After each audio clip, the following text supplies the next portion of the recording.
Айде, господа кочкари, и днешната кайма е готова, сурова.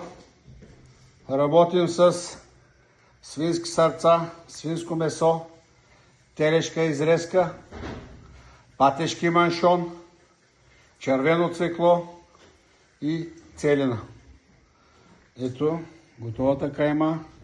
Целинката, за тези, които не знаят, и цвеклото предпазва образуването на ракови клетки в тялото на кучетата. Подобрява миризмата на дъха. Самия дъх на кучето не мирише от целия. Страшно полезна, хранителна и силна кайма. Екарей. Червеничко, месцето, сърцето, червеното цвекло, целинката. Страхотна кайма се получава.